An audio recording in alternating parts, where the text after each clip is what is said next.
Hello guys and welcome to my kitchen. Today we're doing a food video. I haven't done one of these in a really long time and I really enjoy doing these, but I'm not very good at them. I always forget that I'm doing a video and so I always forget to film a step. Like these people that do these like all the time, I am very impressed with you because y'all make it look really easy. Anyways, I thought it'd be fun to do a video like this because these are all recipes I've never tried before.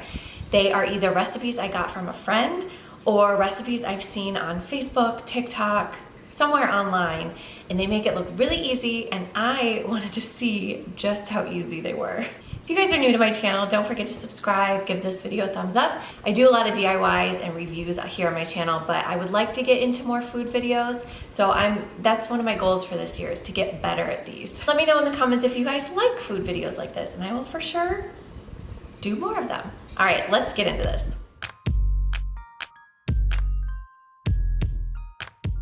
All right, for this first one, I'm just taking, it's about maybe a half a bottle of the Olive Garden dressing. That's all that I had left in the fridge. And honestly, what I was trying to do is kind of use stuff that I already had. So now I'm going to take a bit of Parmesan cheese. And like I said, all of the recipes will be in the description box. So I don't ever measure anything. I'm adding some salt and pepper right now, and then I'm taking cream cheese. It's not even a full container, it's just what I had left. I want to say maybe about half a container. And so I put that in, and then I turned the crock pot onto low, and I like to keep it in there for about 6 hours. I feel like the meat is so much more tender if you have it on low rather than high. Now, after about maybe three hours, whenever the chicken is tender enough to start separating it, that's what I'm doing. So I'm just kind of shredding it apart with my forks. And then while that is still cooking, I'm going to make my veggie rotini. And once that pasta is all cooked, you can just throw it right into the crock pot with your chicken. Of course, you want to wait until it's done, about 6 hours. Like I said, 6 to 8 hours on low should be enough. And it turned out really good. I will say though, it was a bit dry. I probably could have used a little bit more dressing, but I just kind of used what I had, or even adding like a little bit of broth too. That probably would have been good. And then to top it off, I just added a little bit more Parmesan cheese, and then this was ready to serve. Okay, you guys, that first one was easy. That first one was good. It was, my whole family liked it. Yeah, this next one, you can make fun of me, it's fine, I can take it. I've never in my life made homemade pizza before. Like the dough, the sauce, everything. I've never done that before. So when I was little, growing up, my mom used to make them on the little Pillsbury, you know, the little roll, or what are they? Biscuits. She would make them on there. We would like make our own with sauce and add toppings, and those were so good. So that was as close to like homemade I ever got. Okay, so let me start by saying I was at a friend's house one day for a little party, and she made these pizzas for the kiddos, and she'd already pre-made them. So all she did was pop them in the oven, and oh my gosh, they were delicious. So I was like, please send me the recipe. She's like, sure, I got it off Pinterest. Mine did not turn out like hers. So I'm gonna go through and show you guys the recipe that she gave me and how that turned out, and then I'm going to be back and I'm going to show you an easier way that I have found to make it better. All right, you guys, stick with me on this one. This is my first ever time attempting to make homemade pizza dough and sauce. So I got this recipe from a friend, actually. I think she found them on Pinterest. So I will link those down below, and then I will also link below an easier way to make it. This way took forever. So I first had to add a little bit of water and a little bit of salt, and then it said to add in the yeast, and it didn't even really say to stir it, but I accidentally did. You're just supposed to kind of put it in there and set it aside and wait for it to foam. So now I'm taking my flour, and this way, I'm telling you guys, it was so confusing. Not really confusing, it was just a lot of work when it really didn't need to be like this. So first I'm going to add some flour and then a little bit more salt, and then just stir that all together.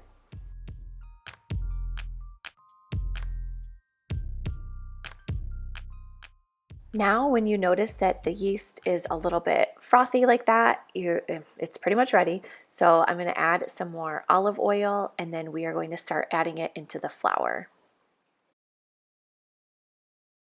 Now I'm mixing it together and I'm actually going to pour it into this measuring cup because when it says to pour it into the flour, you kind of make like a little hole in the center, and I figured this would be easier to start pouring it in. This stuff is not necessary. So this is just how I'm doing it. This is my very first time, so I'm just pouring a little bit in the center, and then I'm going to start mixing it slowly all together, and you just want to start mixing it until it starts to form into that dough, and you want it to be not super sticky. Now I'm going to put down some wax paper and put some flour on there, and I'm going to get the dough out and just start kneading it. So I feel like I should have done this a little bit longer than I did because I don't know, I just feel like it didn't turn out the best. But the other recipe that I will have in the comments is so much easier and the dough turned out so much better. So just get it poured out and just start kneading it. And you may have to keep adding a little bit more flour if it's still a bit too sticky. And then once you get that all ready, I'm going to cut this into two separate little pieces of dough. So I've got two bowls here, and I'm going to drizzle olive oil in there, and you want to get it on the sides, and then you're going to take that dough and just kind of mix it all around and just get the whole entire thing covered with the olive oil. And then once you get that all finished, you're going to go ahead and wrap it up tightly with saran wrap and set that bad boy aside for, I set it aside for a couple hours.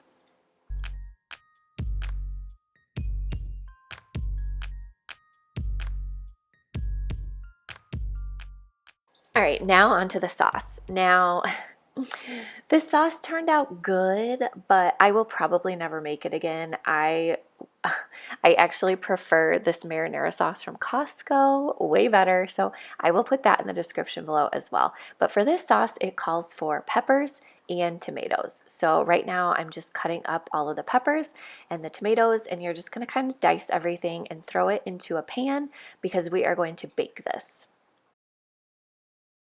Now, once everything is all cut up and it's in your pan, you're going to add a little bit of more olive oil and, of course, some salt and pepper. And then I'm using this garlic juice. I've never used this before. It actually worked really well. I personally don't like to deal with garlic cloves because it just gets stinky. But this garlic juice worked out really, really well, and you don't need a lot. So I added the salt and pepper, and then I'm also going to add some parsley flakes to it. And then you just want to make sure everything is stirred all together, and then you can pop this bad boy in the oven.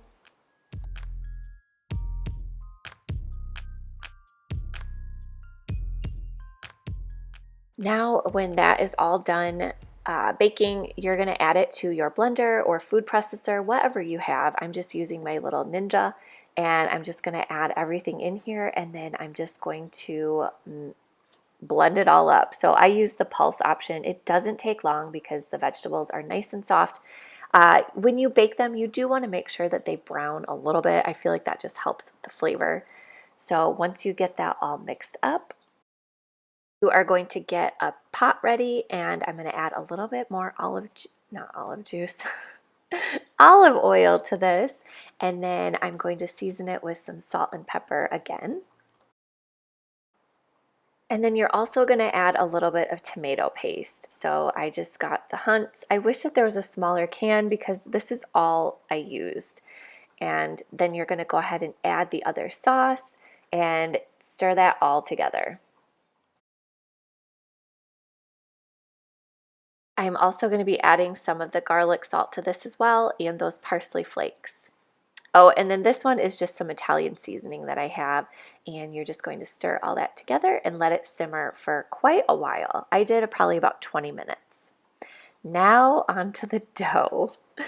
Okay, now keep in mind, you guys, remember, this is my first time trying all these recipes, so you guys are seeing it how it is. So I'm trying to get this all like so it resembles a pizza crust, and it was a bit tricky. I would say next time I would probably add some flour to the pizza pan, which I'm not sure why I didn't do that.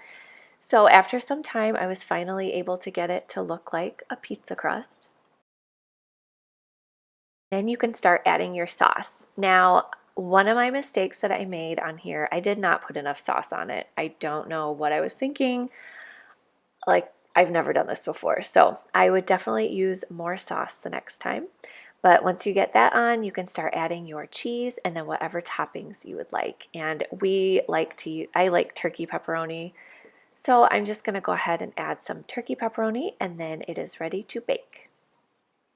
And then once I get the pepperoni on, I always like to add a little bit more cheese because you can't go wrong with more cheese. So I just am going to top it with some more cheese and then pop this into the oven.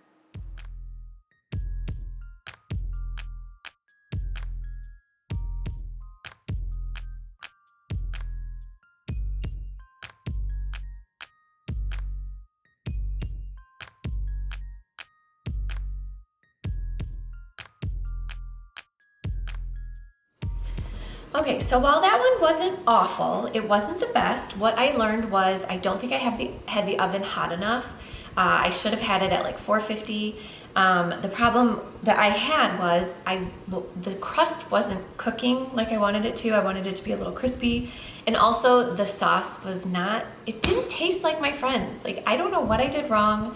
It wasn't horrible. I'm glad I tried it, but this is an easier version. Head on over to your local Costco. Pick up some of this Victoria white linen marinara sauce. Comes in a 2-pack for like $6 maybe?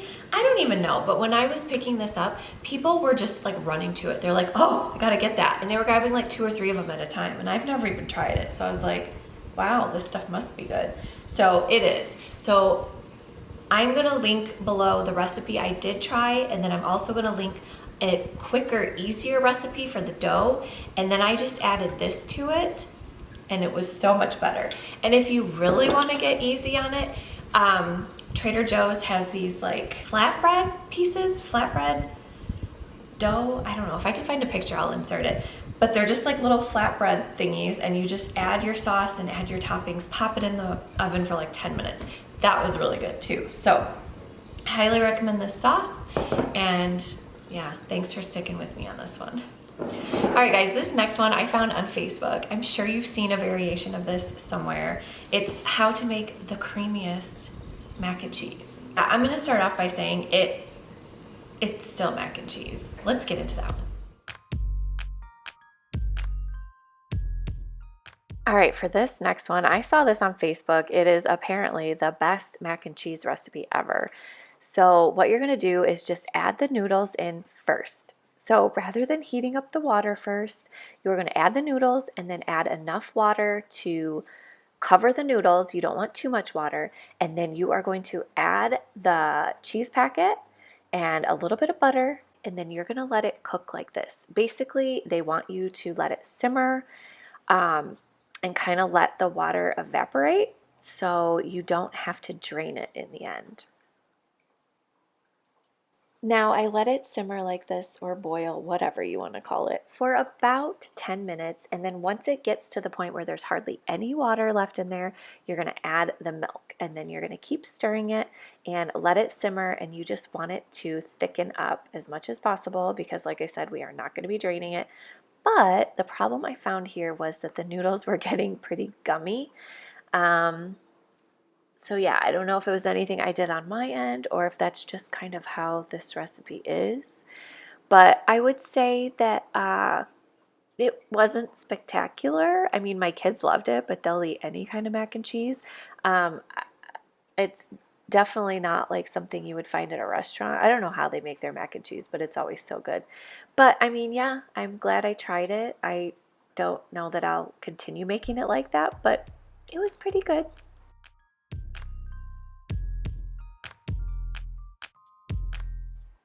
All right, guys, for this last one, oh, I was so excited to make this one. So the actual recipe doesn't have meat in it, but I wanted to add some chicken. So right now I'm just going to cut up some chicken, and I'm going to cut them into little cubes, and then I'm going to add those into the crock pot, and then we will add all the other ingredients. These little grape tomatoes, and I'm going to add 2 packages of these. So I will put the recipe down below, but just keep in mind that I added chicken to mine. That's the only difference. And then now I'm going to add in some more of that Italian seasoning. This stuff, I use it all the time. I love this stuff. And then I'm going to be using that garlic juice again. This came in so handy. Your fingers don't get all dirty and it actually tastes really, really good.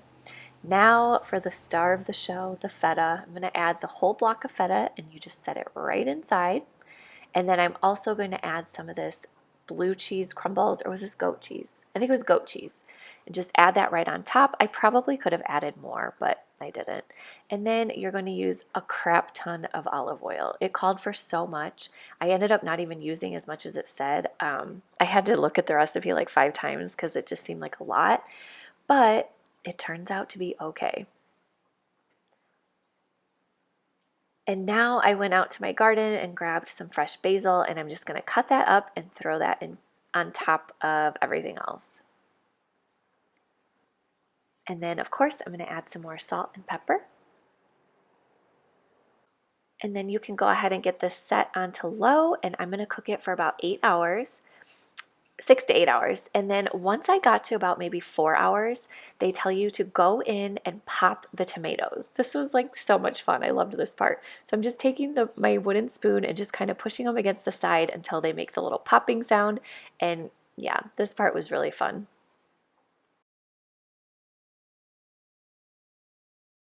Now for the pasta, this is the exact kind they used in the video. It's like fancy pasta. It's so good. And it was on sale. You get 2 of them for like, I want to say like $3. So it was not expensive at all. So you're just going to cook the little bow tie pasta and then drain that and put it right into the crock pot. And you want to do this at the very end because you don't want the pasta to cook for too long. And this was ready to serve. This was by far my favorite, you guys. It was so good, and my whole entire family loved it too. All right, guys, thank you so much for watching this video. I hope you enjoyed. I hope you won't make fun of me too bad because, like I said, these were my first time trying all of these recipes. I had fun with it. I love trying new stuff, and yeah, I hope you guys enjoyed it. Have a good day, and we'll see you all soon. Bye.